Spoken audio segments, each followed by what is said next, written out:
Ang kwentong ito ay hango sa totoong buhay. Mula ito sa isa nating kabayan na itago na lang natin sa pangalang Arwin. Taong 1980, Catanduanes. Nagbuntong hininga si Arwin bago binuksan ang selyong kahon na nakuha sa lumang kaban ng yumaong ninuno. Habang dahan-dahang tinitignan ng laman, unti-unti namang bumibigat ang damdamin sa kadailanang nakapaloob ang sanhi ng kamatayan ng dalawang lolo.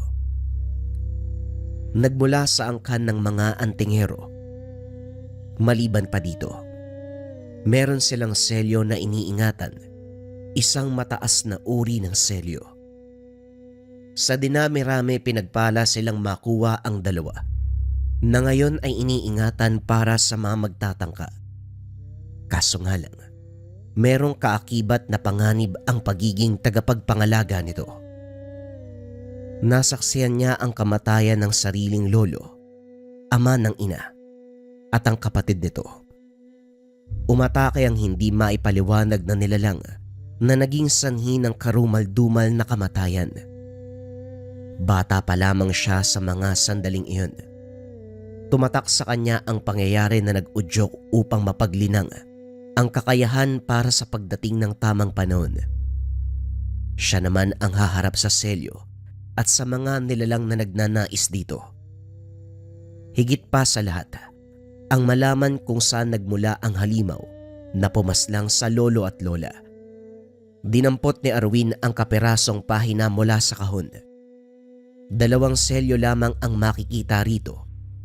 Selyo ng proteksyon mula sa kalaban at selyong tumatawag sa lakas ng kalikasan, katulad ng kidlat, kulog, bagyo at iba pa. Maging ang pinakamabangis na nilalang na hindi nabubuhay sa kasalukuyang panahon. Wala nang ibang laman ng kahon kung hindi ito lang. Ibinalik na sa pagkakatago matapos marinig ang sigawan sa labas. Napailing nang makita ang pinsan at kapitbahay na nagsasakitan. Mano-manong suntukan. Nagkagulo na ang gamit sa bakuran. Duguan na rin ang mga ito. Sa sandaling nagsalita si Arwin, kagad naghiwalay at napayuko. Makailang ulit ko bang dapat sabihin sa inyo na wag sa pamamahay ko?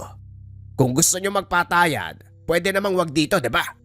May ginagawa ako. Istorbo kayo. Alam ng mga ito ang kakayahan ni Arwin bilang antingero. Walang pinapatawad kahit kadugo pa. Basta nagkamali ay mapapatawan ng parusa. Mainitin kasi yung ulo ng isang to eh. May konti lang na sinabi nagagalit ka agad. Wika ng pinsang si Jacob. Etong pinsan mo Arwin ang hindi nakaintindi. Sabi kong huwag niya akong pakialaman pero ayaw makinig. Pagsasabong na nga lang pinagkakabalaan ko, pinapakialaman pa ako. Tugon ng kapitbahay na si Pakito. Kasi, napapaaway ka na sa pagsasabong na yan. Tignan mo yung mukha mo parang hindi ka na tao. Kundi basag ang ilong, yung mata mo para kang adik dahil sa black eye mo. Lagi ka nabubugbog. Ano bang pakialam mo, buhay ko to? Tama na. Ang tatanda nyo pero para kayong bata ko mag-away. O Jacob, wag mo nang pakialaman si Pakito. Buhay niya yan. Malaki na yan. Alam niya ang ginagawa niya. Sabi ko sa'yo ikaw kasi tong bida-bida. Akala mo kung sino para mangialam. Kahit hindi pang karaniwang tao ang nakakaaway niya, hayaan pa rin ba? Diretsyong napatingin si Arwin sa pinsan. Nakita niya kung paano ito sinita ni Pakito na para bang ayaw ipaalam. Hindi. Wala yun, Arwin. Ikaw talaga, Jacob, nangengalam ka sa buhay ko, nagsisinungaling pa. Paano hindi pangkaraniwang tao mga baliw na yun? Ordinaryong nagsasabong lang. Malakas nga lang ang kamao. Kahit may kutob na si Arwin, hindi na lang ito masyadong pinansin. Nag-uwian na ang dalawa. Siya naman ay nagpatuloy sa gawain. Binalikan ng kahong naglalaman ng selyo, pero sa puntong ito may ibang nahanap. Matapos ang pagbusisi sa kaban, meron pa palang isang kahon na naglalaman ng medalyong yari sa tanso. Hugis bilog na merong nakaukit na simbolo, isang uri ng gamit na narinig na mula pa sa mga ninuno, talisman ni Haring Solomon. Dahil sa kuryosidad, sinuring maigi, tinignan kung buhay pa. Uusal pa lang sana ng dasal nang biglang gumalaw, bumaliktad ang tangan. Inantay niya ang susunod na mangyayari. Nang wala na'y pinagpatuloy ang paglapat ng orasyon. Kaso nga lang hindi na tumalab. Sa halip ay naramdaman ang matinding enerhiya mula dito. Napadistansya si Arwin dahil kung hindi lalayo mapipinsala ang katawan. Saka lamang nilapitan ng humupa na ang enerhiya.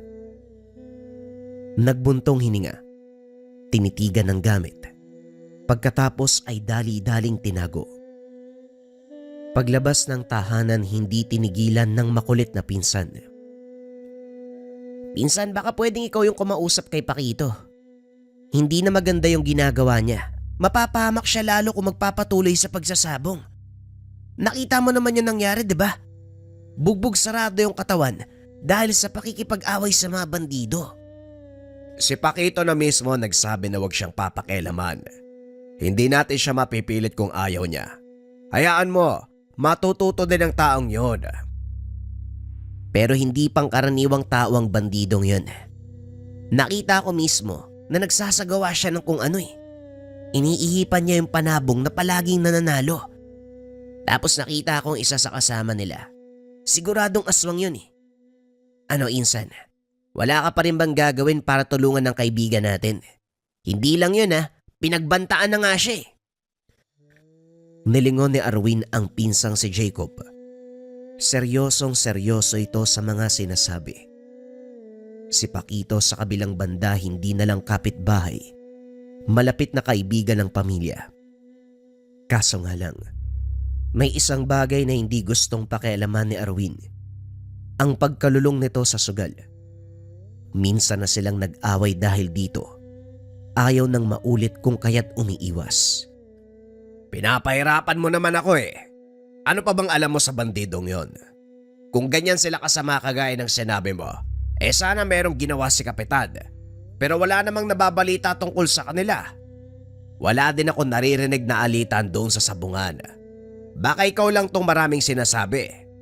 Kilala mo rin si Pakito. Mainit ang ulo kapag talo kaya napapaway. Bahala ka nga sa buhay mo kung ayaw mong maniwala. Parang wala kang pakialam sa kaibigan natin magmula nung nag-away kayo Basta ako gagawin ko ang lahat para hilahin palayo sa sabong si Pakito. Mamaya mapatay na lang yan eh. Huling wika ni Jacob. Nagmamadaling umalis sa lugar.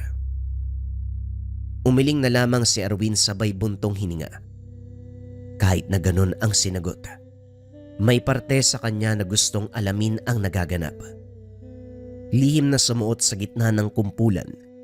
Gabi na pero marami pa ang tao sa sabungan. May natitirang laban pa. Tinignan ng bawat tao sa paligid. Hindi nagtagal napansin ang mabigat na presensya sa tapat kung saan makikita ang sinasabi ni Jacob. Kung titignan ang mga itsura nito, mahalin tulad sa presong bagong laya. Maraming tattoo sa katawan. Malaki ang butas sa tenga. Maangas ang datingan, lalo na sa pagsasalita, na animoy naghahanap ng away. Sa kabila ng ingay sa paligid ay nangingibabaw ang boses ng mga ito. Pinagmasdang mabuti ang galaw ng grupo. Sa bawat pagsalang ng panabong merong ginagawang orasyon.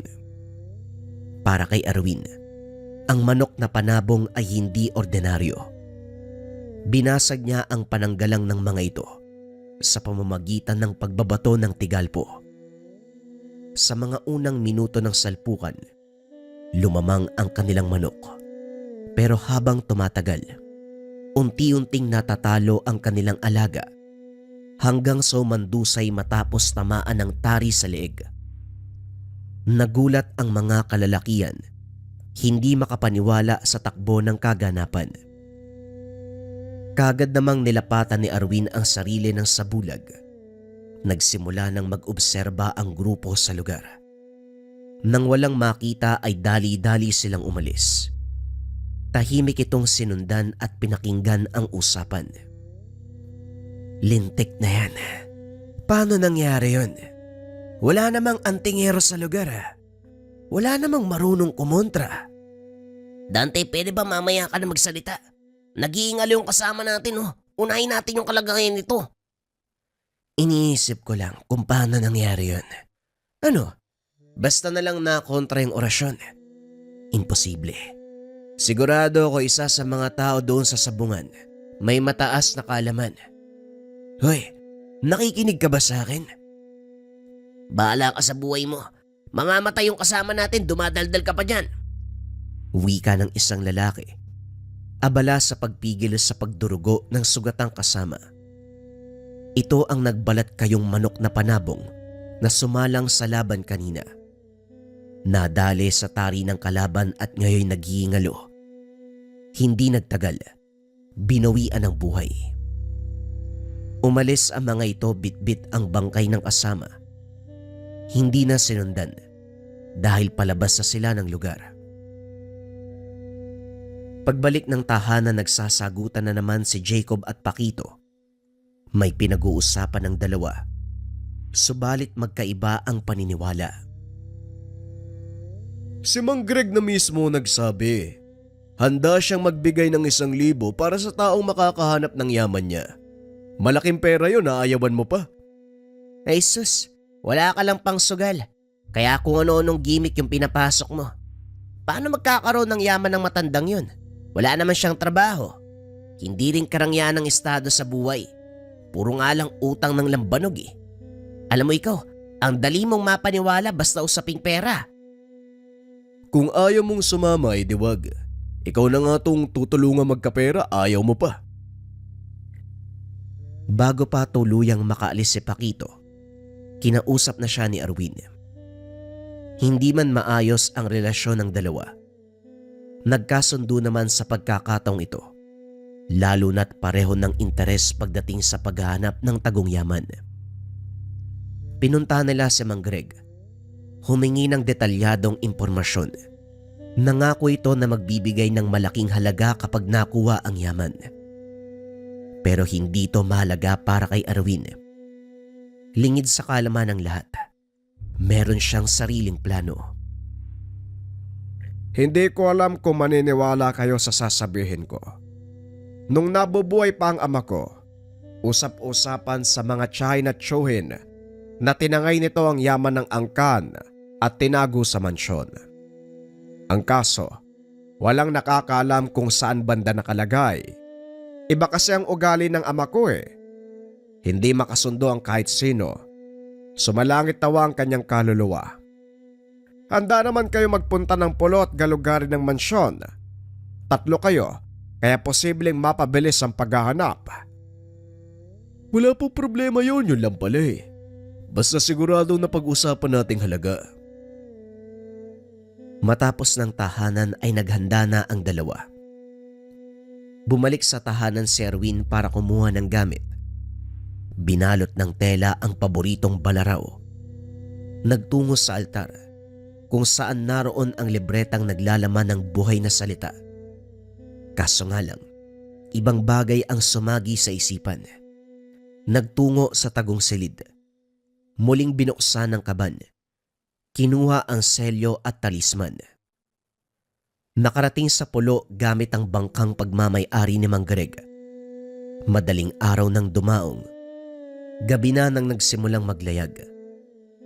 Bumungad ang katahimikan ng isla. Sa baybayin palang matatanaw na ang mansyon dahil sa tayog at laki. Lumakad sila kaagad upang makarating sa mismong bahay. Naunang pumasok si Jacob at Paquito, samantalang tumingin muna sa paligid si Arwin. Madilim pa ng mga sandaling ito, pero may sapat na ilaw para maaninag ang mga bagay-bagay.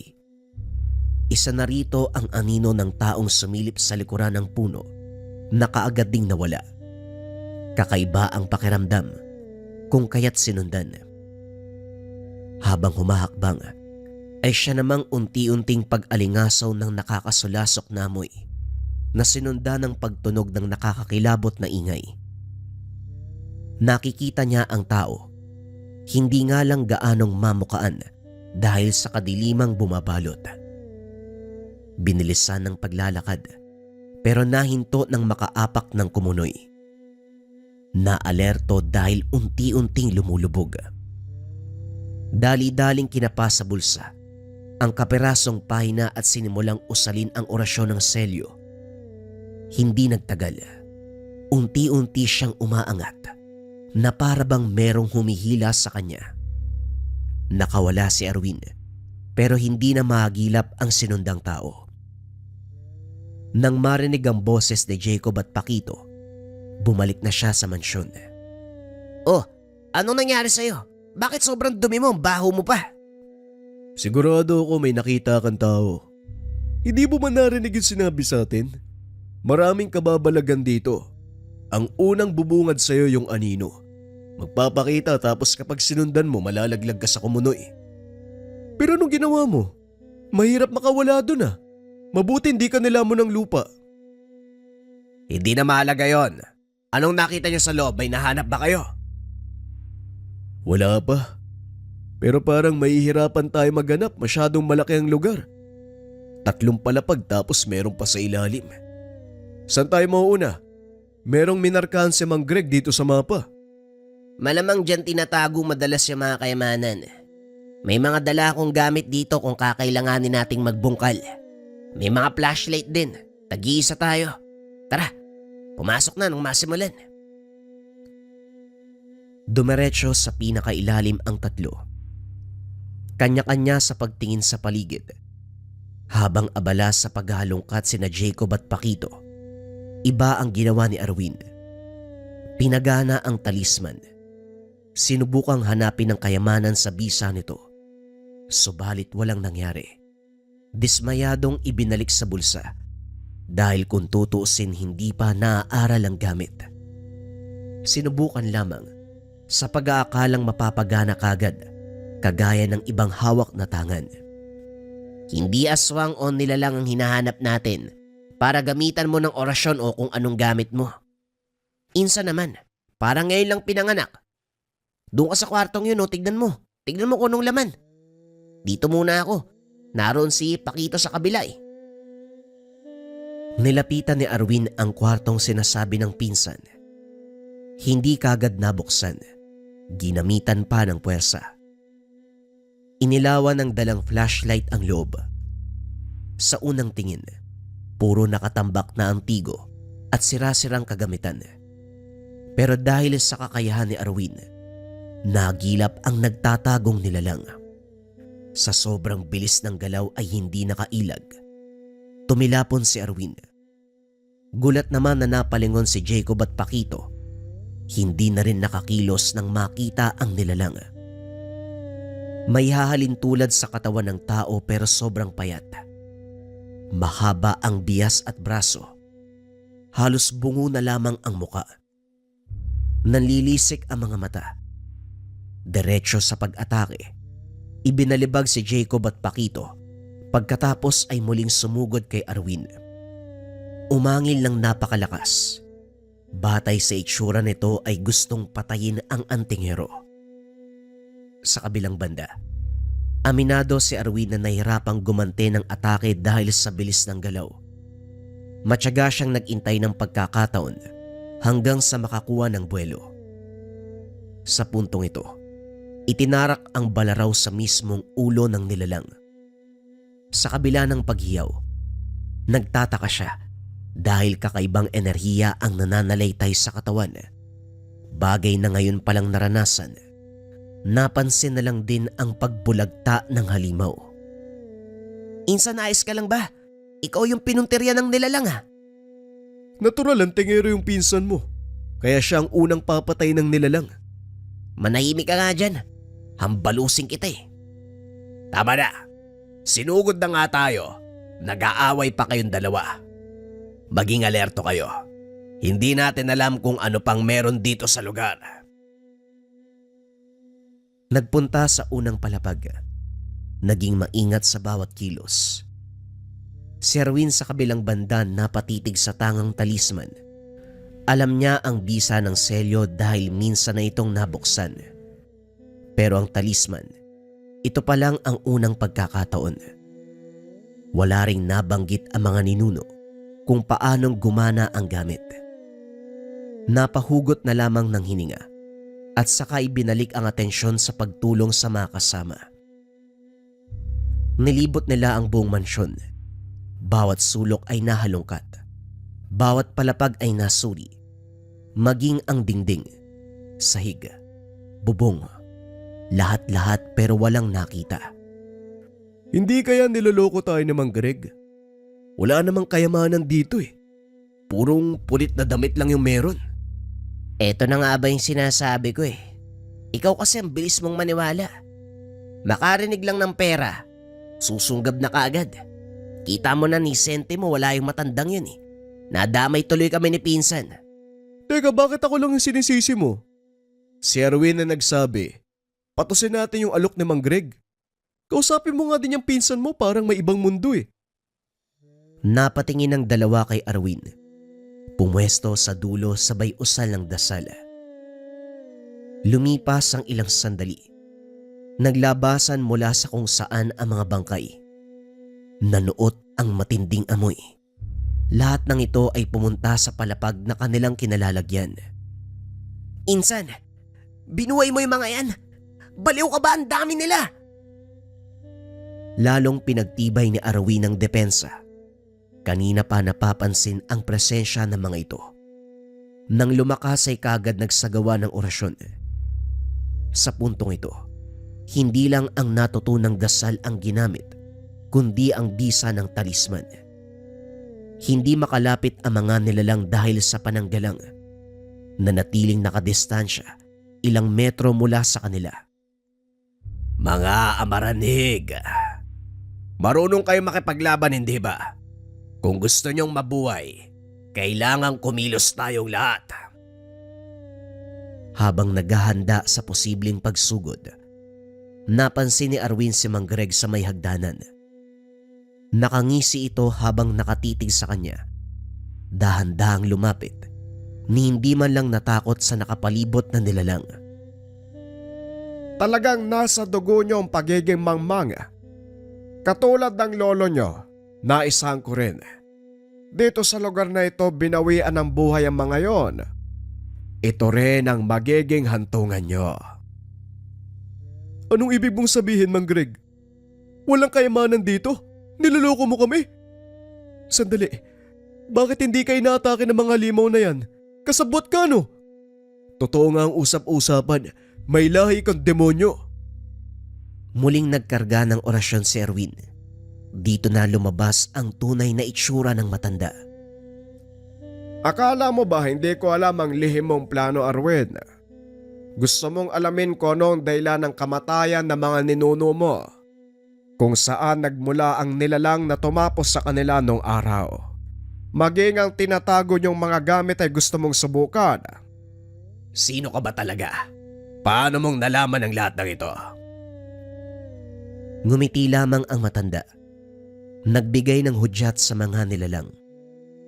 Sa isang kumpas ng kamay, nawasak ang pananggalang sa paligid, dahilan para matagumpay na umatake. Alisto silang nakipaglaban. Naging mano-mano ang unang bahagi ng pagtutuos. Siniguradong maunahan ang kalaban bago pa makagat ang isa sa kanila. Balaraw ang gamit ni Arwin. Sa bawat paglatay sa balat ng kalaban, kagad bumabagsak. Hindi nagtagal, kalahati na ang naitumba niya. Pinsan, tumatakas si Mang Greg. Habulin mo! Sa kalagitnaan ng kagubatan nagpang-abot ang dalawa. Nasa tabi nito ang nilalang na sinundan kanina dahilan para mahulog siya sa kumunoy. Naobserbahan ko na ang tagpong ito mula pa sa nakaraan. Ganyan din ang ginawa ng lolo mo eh. Kung tumitig sa akin akala mo malakas, sa uli namatay din naman. Alam ko na walang kayamanan sa lugar na ito. At alam ko rin na hindi mo pagmamay-ari ang lugar. Sinakyan ko lang dahil nabanggit sa akin ni Lolo ang tungkol sa lugar na ito. Hindi mo ako mauutakan, iho. Hindi mo ako masisindak sa mga ganyan mo. Hindi naman kita kailangan sindakin eh. Isa lang ang gusto ko mangyari. Hustisya para sa mga pinatay mo. Maigpit na hinawakan ni Arwin ang balaraw. Pinagtawanan siya ng matanda. Sumenyas pa ito sa paligid. Ilang sandali lumitaw ang mga bandidong nakaalitan ni Paquito sa sabong, kasama ang isa pang nilalang. Inutusan ito ni Mang Greg na sumugod. Alertong sinalubong ni Arwin ang mga ito. Magpapalit pa sana ng anyo, kaso bumauna sa katawan ng patalim. Paulit-ulit na sinaksak, hanggang sa isa-isang nagbagsakan. Nakita niya kung paanong nadismaya ang matanda sa sariling tauhan. Malakas ang enerhiyang taglay mo, pero pulpo lang nasasakupan. Wala ka bang ibang iharap sa akin na mas matapang? Yung kayang tumagal ng ilang oras para naman maging masaya ang laban. Umusal ng mga kataga si Mang Greg. Umihipang malakas na hangin kasabay ng pagbigat ng pakiramdam. Unti-unti itong nagpalit ng anyo. Mula sa pagiging normal na tao, naging nilalang. May lumitaw na pakpak sa likuran. Ang ulo ay may hahalin tulad sa kambing na may mahahaba't matutulis na sungay. Bagyang lumaki ang katawan. Sobrang itim ng balat. Nanlilisik ang mga mata. Sa likuran nito, may naaninag na anino na anghel ng kamatayan. Maganda rin na napunta ka sa lugar na ito. Kahit papano, nasagot na ang mga katanungan mo. Inilabas ni Arwin ang selyo.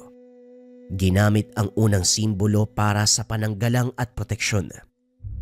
Sunod ay ang pagbuhay sa nilalang na kung tawagin ay Samira. Nilalang na may hahalin tulad sa isang uod, pero kayang palakihin at pahabain ang sarili. May taglay itong kapangyarihan na kayang wasakin o putulin ang pinakamatibay na bagay. Kahit ang katawan ng tao, palihim ito kung kumilos.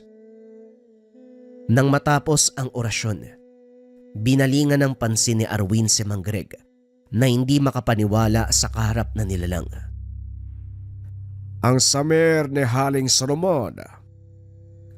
Marahil natakot ang mga nauna sa akin na gamitin ang selyo para labanan ka. Ang tanging alam nila, itago at protektahan ito. Pero hindi ako. Inaral ko ang lahat patungkol dito para mapaghandaan ang pagkakataon na to. Hindi na sumagot pa si Mang Greg. Dali-dali siyang sumugod. Pero sa puntong ito hindi hinayaan ng Samir na makalapit. Sinalubong at pinuluputan. Hindi magkamayaw sa pagsigaw ang matanda dahil nawalan ng bisa ang kanyang kakayahan. Unti-unting dinurog ng nilalang ang katawan nito. Habang humiigpit ang pagkapulupot, lumapit na rin si Arwin. Tinapunan ng tingin sa huling pagkakataon at saka walang pagdadalawang isip na itinarak ang balaraw sa ulo. Dali-daling lumayo si Arwin. Hindi nagtagal ay sumabog ang katawan ni Mang Greg. Nagkalat sa buong dako ang pira-pirasong katawan hanggang sa unti-unti itong nalusaw at humalo sa hangin. Matapos ang kaganapan ay dali-dali silang umalis sa lugar. Walang imik na umuwi ng tahanan. Nag-alay ng dasal si Arwin sa selyo at talisman. Pagkatapos ay maingat na binalik sa lagayan. Napagpa siyang itago upang galangin ang pagiging sagrado. Ito na rin ang huling pagkakataon na ginamit ang selyo at talisman dahil sa pagdaan ng panahon. Wala nang nagtangka na makuha pa ang gamit. Bagong kwento pa rin ang susunod mga kabayan.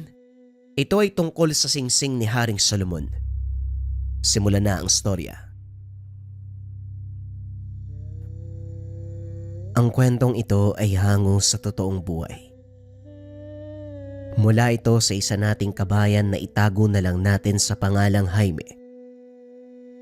Taong 1970. Sibugay. Kanina pa pinaparinggan ng manginginom si Jaime. Kasalukuyang nagpapalipas ng oras sa tubaan, pero sinusundan pa rin ng mga taong may inggit. Hindi may pagkakaila ang kakayahan, kahit iilan pa lamang ang nakakakilala. Tanyag ang pangalan bilang anak ng sanggano. Nakuha ito mula sa ama, na palaging nasasangkot sa away noong araw. Hindi naman siya sumasali sa gulo, pero minsan ang napapaaway dahil sa mga taong bigla na lang naghahamon. Napapalaban, lalo na kung nasasagad ang pasensya. Jaime, nasa dugo nyo talaga ang pagiging sanggano. Nasa kulungan pa ang tatay mo pero ito ka. Sumusunod sa yapak niya. Balita ko napaaway ka kagabi. May pasa ka pa sa muka. Wika ni Mang Romeo. Anak ng siyempre, magmamana talaga yan sa ama niya. Pero mas masahaw lang isang to, may sa demonyo. Ilang ulit nang nasangkot, sinaksak, binaril. Pero tignan mo buhay na buhay. Jaime, umaming ka nga. Pero ka bang anting-anting? Wika ni Mang Porencio. Nagbuntong hininga si Jaime. Hindi binalingan ng pansin ang mga ito. Nakatutok lamang sa tinutunggang lambanog. Kaso nga lang hindi tumigil ang manginginom. Lumapit at saka walang pasabing sapilitang pinatayo si Jaime upang hamunin ng suntukan. Nung una ay pinagpasensyahan dahil nakainom na ang mga ito. Pero habang tumatagal hindi nakapagpigil, lalo na nang maunang sumuntok si Mang Porencio. Gumante si Jaime, siniguradong mapupuruhan. Nang makisali si Mang Romeo, pareho niyang ginawaran ng matinding pinsala, hindi lang sa muka kung hindi sa binti. Kung hindi pumagitna ang tendero ng tubaan, magpapatuloy ang kaguluhan. Anak ng... Kayo naman Romeo at Porencio, kung wala kayo magawa sa buhay, huwag niyong idamay si Jaime. Tahimik na nga lang umiinom sa gilid pero sinasagad niyong pasensya. Kayo mga tambay, ilayo niyo nga yung mga gurang na to. Matatanda na pero perwisyo. Ayos ka lang ba Jaime, iyo? Kuha ko lang naman din na magpapasya. Pupuruan ko talaga ang mga yan eh. Wika ni Mang Luciano, tendero at may-ari ng tubaan. Ayos lang naman po ako. Tinamaan ng bote pero hindi nasugatan. Mas matigas pa kasi tong ulo ko kaysa sa bote.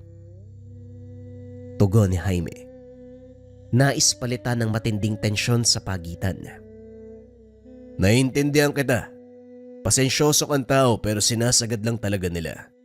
Tama lang yun. Matuto kang lumaban lalo na kapag inaapi. Hindi ko rin maunawaan ang dalawang gurang na yun eh. Ang tatanda na, gumagamit na nga ng tungkod minsan pero parang bata ko maghanap ng away. Hindi ba nakakaya kahit maraming tao nag-aamok? Nasanay na po ako sa ganito. Magmula ng bata ako, ganito naman ang nangyayari. Nasaksiyan ko ang lahat ng engkwentro ni tatay. Matalik kaming magkaibigan ng tatay Rolly mo. Pero hindi ko maiwasang isisi sa kanya ang nangyayari sa'yo. Binansagan kang anak ng sanggano dahil sa ginagawa niya. Tapos ikaw tong apektado, ngayong nakulong na siya. Pero kahit ganun po yung ugali ni tatay, lapitin ng gulo, naniniwala ako may dahilan ng lahat ng yun. Sige po, tutuloy na ako. Malapit na maggabi oh. Hindi pa man nakakarating sa mismong tahanan, natigilan kagad si Jaime. Bukas ang ilaw sa loob, bagay na hindi niya gawain. Nakasiwang ang bintana malapit sa kusina. May naaninag na tao sa loob. Kagad hinugot ang balisong. Dahan-dahang lumapit. Ibinaba din ng patalim ng makilala kung sino ito. Pang-ilang takas mo na yan, tay? Bakit ba hindi mo nalang antayin yung araw ng paglaya mo? Bungad ni Jaime. Matapos makapasok, gulat na napalingon ng ama. Pwede ka namang magsalita bago ka lumapit. Nakakagulat ka naman, akala ko. Akala nyo ano? Hinahabol kayo ng pulis.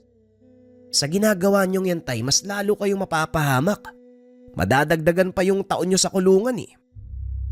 Sa punto ito, hindi na.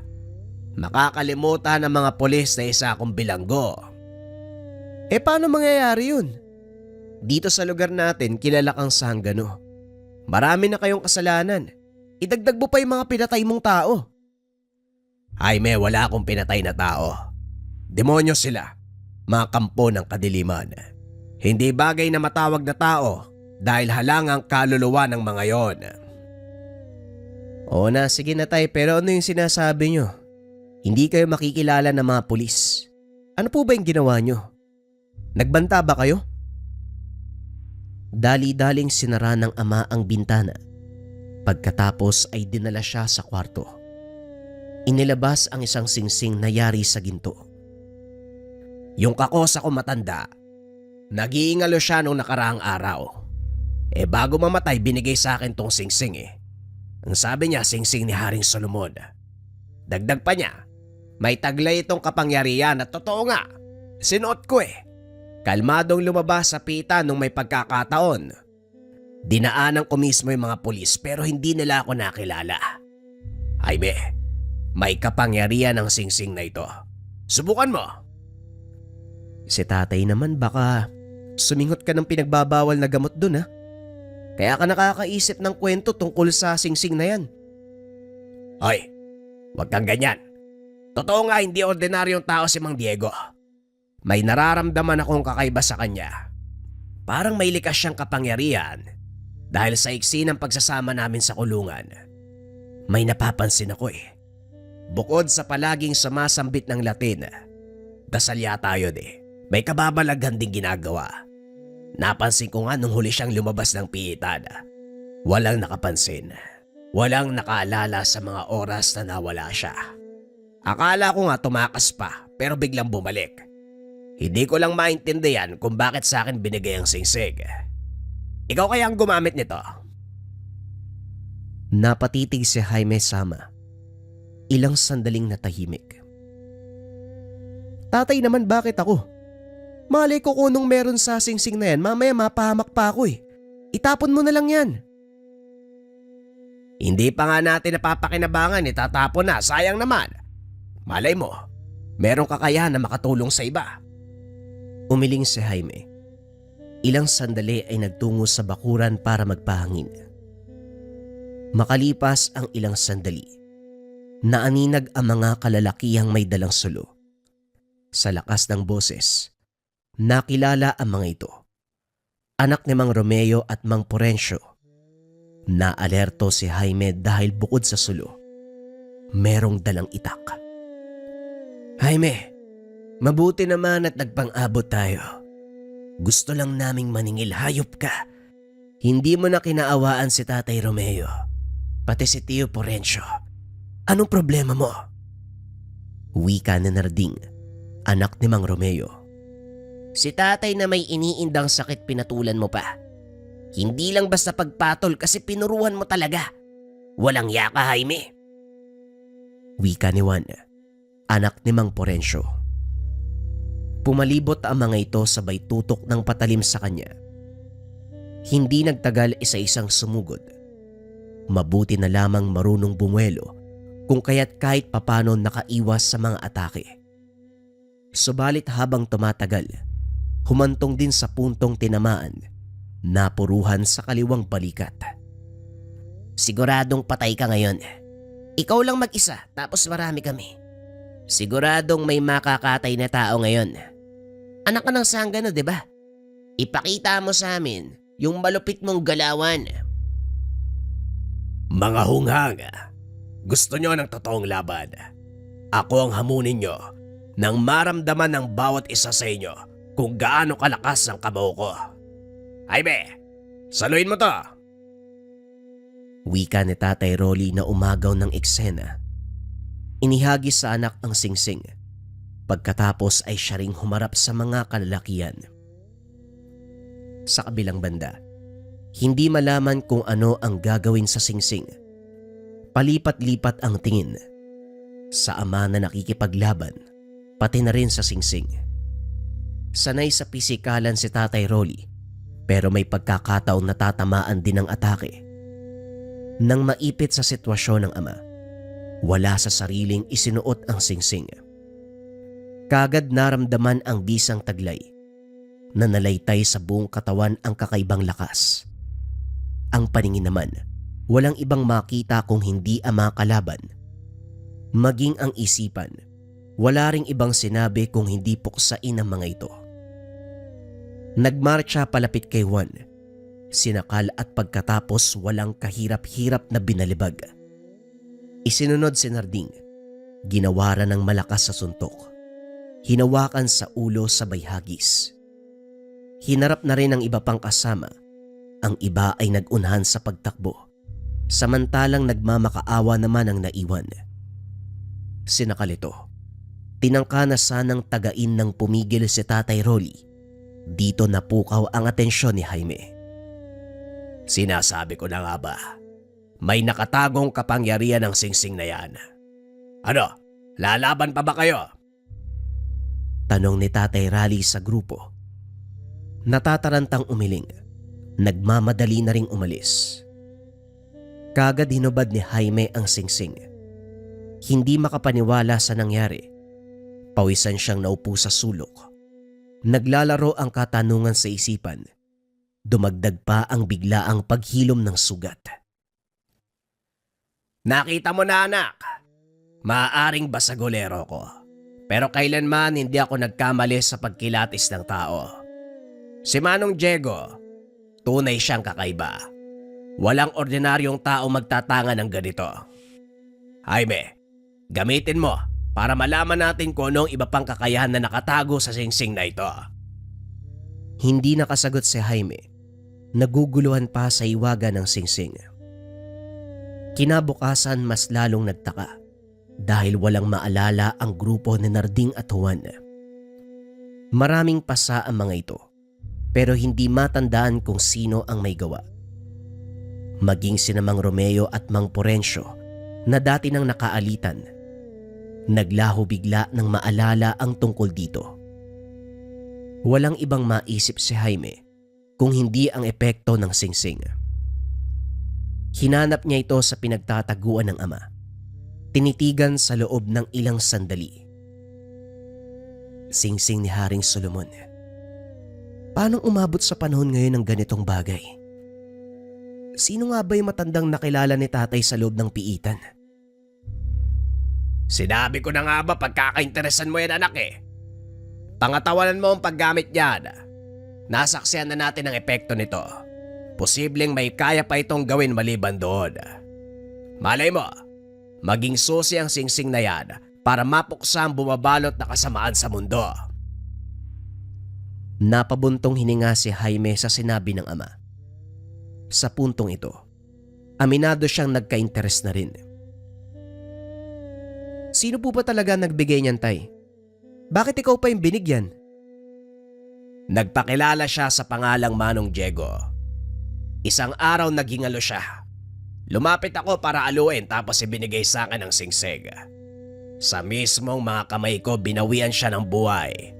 At ang huling salitang binulong niya, ingatan ang singsing. Jaime, hindi ako pwede sa ganitong bagay dahil sa edad ko. Ang mas karapat dapat dito ay ikaw. Binigyan ng oras ni Tatay Rolly ang anak na makapag-isip.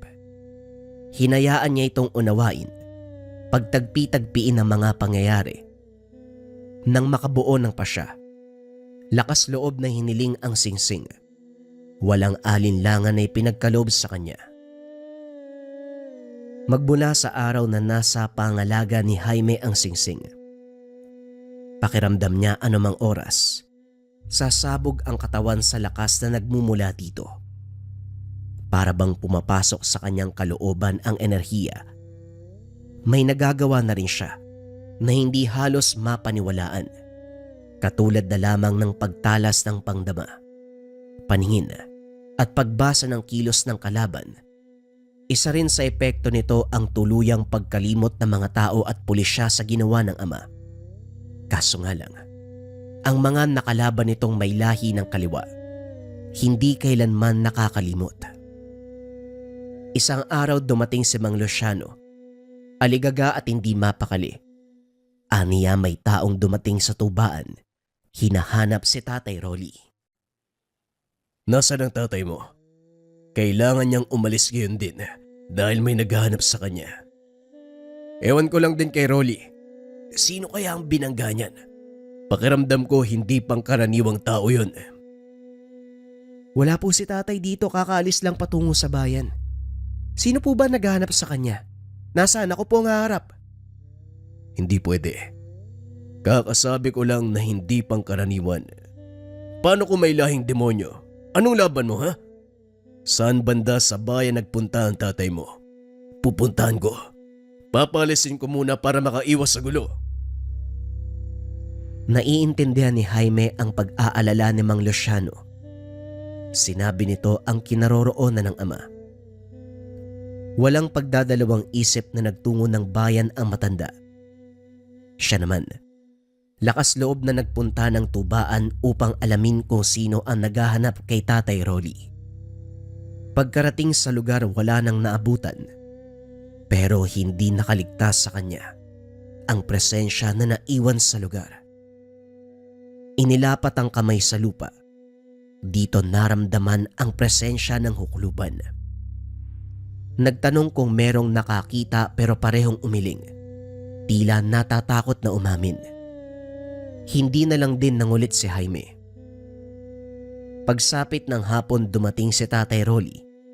Hinatid ito ni Mang Luciano na aligaga pa rin. Nangangamba sa mangyayari sa kaibigan. Mang Luciano, kalma lang po. Nakaalis na po sa lugar yung taong naghahanap kay tatay pero... Hindi na ituloy ni Jaime ang sasabihin nang mapansin ang panghihina ng ama. Namumutla, paulit-ulit na umubo hanggang sa may kasama ng tugo. O na, paano ka? Napagod ka ba sa kakalakad? Sabi ko naman sa'yo, sumakay na tayo pero mapilit ka eh. Yan tuloy. Sayang sa pera. Ang mahal ng singil doon sa bayan hanggang dito. Ayos lang ako, magpapahinga lang ako sandali. Wika ni Tatay Rolly. Pumasok na ito ng kwarto para makapagpahinga. Nanatili sa tahanan si Mang Luciano. Hindi maiwanan ng kaibigan dahil sa pag-aalala. Kahit sinabihan ni Jaime na siya na ang bahala sama. Hinayaan na lamang dahil wala namang masama. Sadyang pinapahalagahan ang pagkakaibigan. Sa paglipas ng mga araw walang banta sa paligid. Tuloy din ang pag-akyat ng pamumuhay nila Jaime. Habang tumatagal, napapadalas ang panghihina ng katawan ni Tatay Rolly. Sinasama nito ni Mang Luciano sa pagamutan upang magpatingin sa espesyalista. Batay sa resulta walang komplikasyon, sadyang kulang sa pahinga. Nagtataka dahil kung tutuusin palaging tulog ang matanda. Pero dahil doktor na mismo ang nagsabi ay pinaniwalaan nila. Ipinagpaliban ang pagpapagawa ng gawaing bahay. Hindi pinalabas kahit hiniling na maglakad lang sa kalapit na sitio. Bumibisita rin si Mang Luciano para tumulong. Lumipas sa mga buwan. Tuluyang nawala ang lakas si Tatay Rolly. Ang mga binti biglang naparalisa sa hindi malamang dahilan. Hindi na rin mapakonsulta sa doktor dahil sa kakulangan ng pera. Inilapit sa manggagamot. Dito na pag-alaman ng sanhi ng biglaang pagbagsak ng kalusugan. Ang kilalang sanggano noon, ngayon binubuhat na lamang kasi hindi na makalakad. Ang biglaan mong panghihina, hindi dahil dinapuan ng sakit, hindi rin dahil sa katandaan, kundi dahil may taong humiling na magkaganito ka. Wika ni Mang Ganoy. At sino naman ang gagawa nun? Maaaring basagolero si Rolly, pero hindi tama ang nangyayari sa kanya. Kahit papano may kabutihan pa rin sa puso ng kaibigan ko. Paring Ganoy, sabihin mo sa akin kung sino may pakana. Puputulan ko talaga ng dila. Kung may puputol man ng dila sa taong yon, hindi ikaw kung hindi ang batang ito. Nakikita at nararamdaman ko mula sa iyo ang kakaibang lakas na hindi nagmula sa anumang mutya o medalyon. Hindi ko na itatanong kung anong uri. Para sa akin lang, ikaw ang dapat na humarap sa ukluban na bumiktima sa tatay mo. Bibigyan kita ng ilang deskripsyon para madali mong matunton. Pero bago yon, dapat mo munang alisin ang sumpa sa iyong ama dahil habang tumatakbo ang oras, lumalala ang kalagayan niya. Pwedeng ikamatay. Sinimula ng panggagamot. Binigyan ng paunang lunas. Pinabaunan din ang mga gagawin sa tahanan. Sa bahay pinagpatuloy ang gamutan. Nanatili si Jaime sa tabi ng ama. Dahil na rin sa payo ni Mang Ganoy, delikadong maiwan mag-isa sa posibilidad na aatake ang kalaban. Hindi na rin nakapag-antay na matapos ang proseso ng panggagamot. Para ang hukluban naman ang harapin. Dumaan pa ang ilang linggo bago magkaroon ng pagkakataon. Umamin ka nga sa akin, Rolly. Tapatin mo kami ni Jaime. Sino ba tong hukluban na nakalaban mo? Paniguradong malaki ang kasalanan mo para gantian ka ng ganitong pamamaraan. Sa dami ng nakabangga ko, hindi ko matandaan Pero isa lang naman ang nakaaway ko ng gusto. Nakalitan sa mahabang panahon. Si Lito. Hinanap ni Jaime ang nagngangalang Lito. Pinuntahan ng tahanan, subalit matagal na palang sa makabilang buhay. Ang naabutan sa bahay ang asawa at ang anak na naiwan. Sa paintulot nito, nag-usisa tungkol sa nakagawian noong nabubuhay pa. Ang sabi ng babae, sanggano din ang ugali. Palaging napapaaway at ang kinamatay pa dahil sa pagtamo ng maraming saksak sa huling kinasangkotang gulo. Tinignan ni Jaime ang kalagayan sa buhay. Imposibleng may bahid ng kaliwa ang yumao. Nagkamali ka ng pinuntahan, bata. Tama, ang hukluban at si Lito hindi malalayo sa binigay kong deskripsyon. Parehong mahilig manakit ng kapwa, pero hindi si Lito. Lawakan mo ang iyong pag-unawa sa mga bagay-bagay. Gamitin ang bisa ng suot mong singsing. Sa pamamagitan nito, matutuntun mo ang salarin. Huwag ka ring lumayo dahil nasa paligid lang ito. Pasensya na, hindi ako pwedeng lubusang manghimasok sa laban mo. May alam po ba kayo tungkol sa singsing? Alagad ako ng kanan. Marami ng alam na aral. Hindi lang mula sa isang libro. Kung tawagin niya ay singsing ng makapangyarihang hari. Isa sa pinakamalakas na gamit. Gamitin mong mabuti sa maayos sa pamamaraan. Sige na, lumakad ka na. May huhulihin ka pang kampo ng kadiliman. Sa pagbaybay ng daan pauwi, nakasalubong ni Jaime si Narding at Juan. Bumati pa ang mga ito sa kanya na para bang walang naganap na sagupaan noong araw. Nag-uusap ang mga ito. May narinig siyang pangalan pero hindi pinansin dahil wala sa isip na mangialam. Dumiretso sa tahanan at doon nag-isip kung sino nga ba ang hukluban. Binalikan ang sinabi ni Mang Ganoy, yung parteng wag lumayo dahil nasa paligid lamang ang posibleng hinahanap. Inisa-isa ang mga kapitbahay. Sinimulan sa pinakamalapit, si Mang Luciano. Kaso nga lang hindi maisip na ito ang trumaydor. Malayong traidore ng ama. Umusad sa ibang kakilala at kapitbahay hanggang sa umabot kay Mang Romeo at Mang Porencio. Dito natagalan. Inisa-isa ang alitan sa pagitan ng mga ito at ng ama. Mula pa noon na hindi na magkasundo. May mga pagkakataon pa, Sila ang sumugod sa tahanan para maghamon ng away. Tinignan niya ang pinagmulan ng angkan ng mga ito. Masyadong malinis. Hindi may dadawit ang pangalan sa anumang kasamaan o pag-aaral ng kaliwa. Kilala ang mga ito bilang basagulero. Habang nag-iisip, muling namataan si Narding at Juan. Galing sa manggahan ng mga ito. At batay sa prutas sa dala. Naalala ang pinag-uusapan. Kagad niyang tinawag upang lumapit ang mga ito. May tatanong sana ako. May narinig akong pangalan sa inyo eh. Sino nga ba yun? Si Aling Nonita. Kapatid ni Tatay Romeo. Sino yun? Anong ginagawa niya sa buhay? May alam ba kayo? Hindi kami masyadong nakikipag-usap sa matandang yun. Parang baliw eh. Hindi normal. Sa pinuntahan niyang probinsya maraming napatay. Paanong maraming napatay? At saka bakit mo nasabing hindi pangkaraniwan? Anong klaseng tao ba yun? Hindi ko matanda ng eksaktong tawag. Pero para siyang mangkukulam. Tinuturo niya yung biktima eh. Tapos, malala yung epekto na nangyayari. Walang nakakaligtas. Lumayo nga kami kapag bibisita yun eh. Nakakatakot.